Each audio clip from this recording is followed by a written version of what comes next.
সুপ্রিয় শিক্ষার্থীবৃন্দ,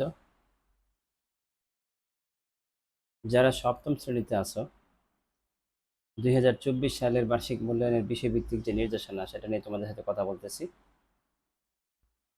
তো প্রথমে আমরা সিলেবাসটা নিয়ে আলোচনা করতেছি। সিলেবাসটা হচ্ছে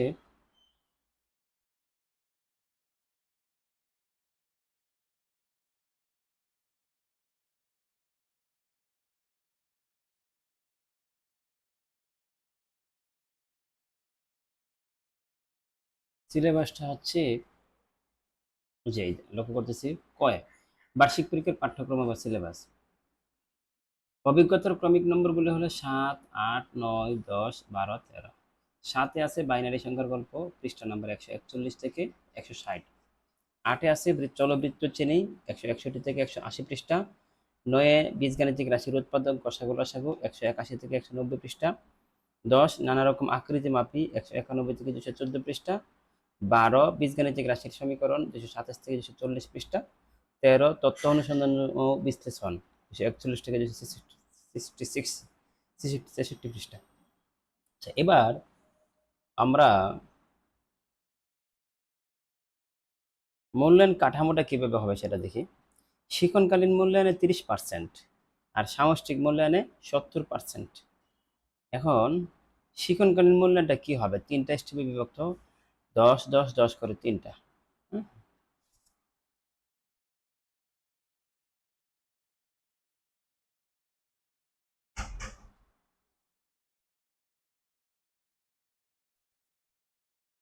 আইটেম: অ্যাসাইনমেন্ট, ব্যবহারিক কাজ, অ্যাসাইনমেন্ট, প্র্যাকটিক্যাল ওয়ার্ক।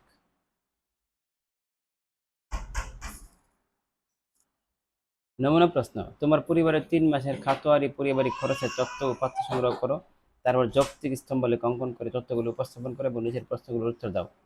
স্তম্ভের একটি থেকে তুমি কি কি তথ্য পেয়েছো, বিভিন্ন খাতে খরচের তারতম্যের কারণগুলো কি কি, এবং পারিবারিক খরচের সুষম বাজেট তৈরিতে যৌক্তিক স্তম্ভলেখ বিশেষ ভূমিকা রাখে, তোমার মতামত ব্যাখ্যা করো। এখানে হচ্ছে 10 নম্বর।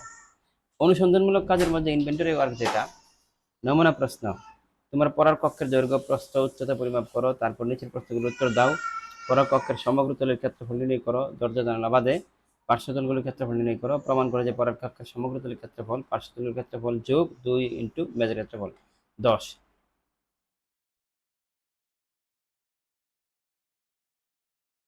এই যে এখানে লেখা আছে।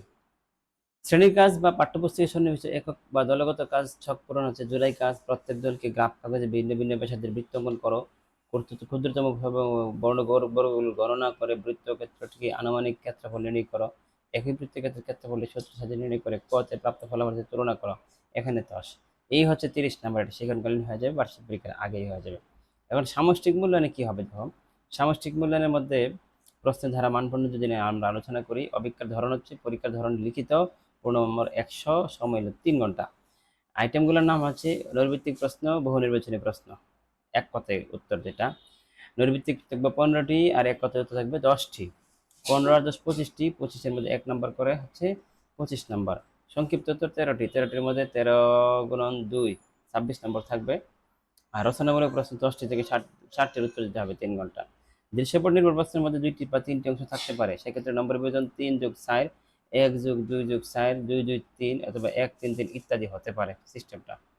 আচ্ছা, প্রশ্ন করতে যেভাবে চাই 7 মিলাইলে হবে। এখানে 10টি থেকে তোমাদের 60টি প্রশ্নের উত্তর দিতে হবে।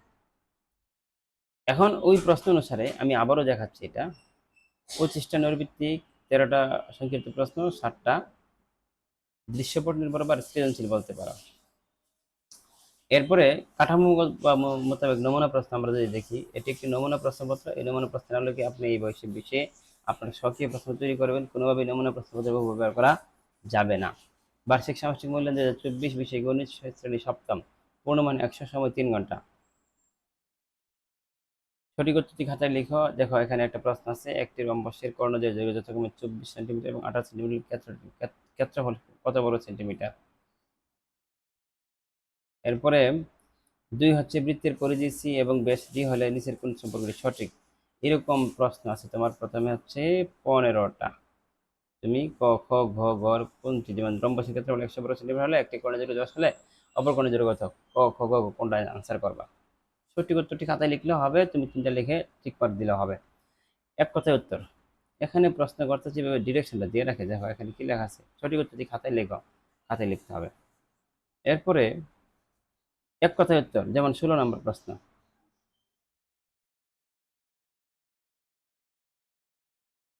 16 নম্বর প্রশ্নের মধ্যে আছে 2 হাতে 10টি আঙুল ব্যবহার করে বাইনারিতে সর্বোচ্চ কোন সংখ্যাটি পাওয়া যাবে। একটি রুবিক্স কিউবের ধার 4 একক হলে এতে 1 একক ধার বিশিষ্ট মোট কয়টি ছেদক ছোট গণক থাকবে। এরকম খ বিভাগের শ্রেণীর প্রশ্নের উত্তর দাও। একটি আয়তাকার বাগানের ক্ষেত্রফল হলো x square minus 5x plus 6 বর্গ হচ্ছে বর্গ একক হলে দৈর্ঘ্য প্রস্থ নির্ণয় করো। 5 বিট ব্যবহার করে বাইনারিতে বৃহত্তম ক্ষুদ্রতম সংখ্যা নির্ণয় করো। এরকম এরকম এইরকম আছে তোমাদের 13টা প্রশ্ন। এরপরে দৃশ্যপট নির্ভর যেটা আমরা সৃজনশীল বলি, সেটা হচ্ছে এখানে তোমাদের কয়টা দেওয়া আছে, 1 2 3 4 5 6 7 7টা দেওয়া আছে আর কি। তাহলে আমরা একটা পড়ি, প্রথমটা আছে, লাস্টেরটা পড়ি, দুইটা পড়ি। একটি আয়তাকার বাগানের ক্ষেত্র হলে তো বর্গ একক হলে দৈর্ঘ্য প্রস্থ নির্ণয় করো। 5টি বিট ব্যবহার করে বাইনারি যে বৃহত্তম ক্ষুদ্রতম সংখ্যা দুটি নির্ণয় করো। একটি বৃত্তাকার পার্কের ব্যাস ও পরিধি পার্থক্য 100 মিটার, পার্কটির ব্যাসার্ধ নির্ণয় করো। একটি সমবৃত্ত বেলুনের আয়তন এত 150 ঘন সেন্টিমিটার হলে ভূমির ক্ষেত্রফল 30 বর্গ সেন্টিমিটার, উচ্চতা নির্ণয় করো। এর লাস্টেরটা যদি আমরা পড়ি, এখানে নাম্বারগুলো আমরা দেখতেছি, প্রথমটার নাম্বার ছিল হচ্ছে 2 3 2, এরপরে 3 4 3 4, এরকম যেটা যেভাবে ছাড়লো যেটা মনে করে আর কি। হ্যাঁ, এই প্রশ্নটা একটু ভালো লাগছে। দেখো, চিত্রে দুইটি সমবৃত্তি বৃত্তের কেন্দ্র ও এবং ও বি ত্রিভুজটির ক্ষেত্রফল 18, ভিতরের ছোট বর্গটির ব্যাসার্ধ নির্ণয় করো। ছোট বর্গটির ভিতরের ছোট বৃত্তটির ব্যাসার্ধ নির্ণয় করো। চিত্রে ঘাড় অংশটির ক্ষেত্রফল নির্ণয় করো। আচ্ছা, এইরকম ভাবে প্রশ্ন থাকবে 10টা, তোমাকে 60টার উত্তর করতে হবে। এরপরে এখানে তোমরা স্কুল পজ করে প্রশ্নগুলো নমুনা দেখে নিতে পারো এবং আনসারগুলো এখানে আছে, আনসারগুলো একটু পজ করে দেখে নিতে পারো। আবার এখানে আছে সংক্ষিপ্ত উত্তর প্রশ্নের রুবিক্স। রুবিক্সটা হচ্ছে আমরা প্রশ্নটা আগে তো ম্যাথ পুরোটা হলে নাম্বার দিতাম, এখন আমরা ধাপে ধাপে নাম্বার দিচ্ছি। যেমন তুমি বেলুনের উচ্চতা নির্ণয় করতে পারলে 2 পাবা, আর বেলুনের আয়তন অথবা ভূমিক্ষেত্রফল সমীকরণের মাধ্যমে প্রকাশ করতে পারলে 1 পাবা, এরকম ভাবে আর কি। আর সৃজনশীল প্রশ্ন যেটা দৃশ্যপট নির্ভর, ওইটা আমরা কিভাবে আনসার নাম্বার দিব, সেটা হচ্ছে এই যে চিত্রে দুইটি সমকেন্দ্রিক বৃত্তের কেন্দ্র ও এবং এ ও বি ত্রিভুজের ক্ষেত্রফল 18 বর্গ সেন্টিমিটার। ভিতরের ছোট বৃত্তটি ব্যাসার্ধ নির্ণয় করো। চিত্রে ঘাড় অংশের ক্ষেত্রফল। এখন ছোট বৃত্তটি ব্যাসার্ধ নির্ণয় করতে পারলে তুমি 3 পাবা, অথবা ত্রিভুজ যে এ ও বি আছে এর ক্ষেত্রফলকে সমীকরণে প্রকাশ করতে পারলে 2 পাবা। সমকোণী ত্রিভুজ এ ও বি এর ক্ষেত্রফলের সূত্র লিখতে পারলে তুমি 1 পাবা। 6 এর তে দেখো, খ ঘাড় অংশের ক্ষেত্রফল, চিত্রে ঘাড় অংশের ক্ষেত্রফল নির্ণয় করলে 4 4 পাবা, 4 4 পাবা। চিত্রের ছোট বড় দুটি ক্ষেত্রফল নির্ণয় করতে পারলে 3 পাবা। চিত্রের ছোট বৃত্তটির ক্ষেত্রফল সহ বড় বৃত্তটির ব্যাসার্ধ নির্ণয় করতে পারলে 2 পাবা, আর চিত্রের ছোট বৃত্তটির ক্ষেত্রফল নির্ণয় করলে 1 পাবা। এই হচ্ছে তোমাদের প্রসিডিউর। আজকে আর নয়, পরবর্তীতে কোনো প্রয়োজনে দেখা হবে। শুভকামনা রইল, ভালো থেকো।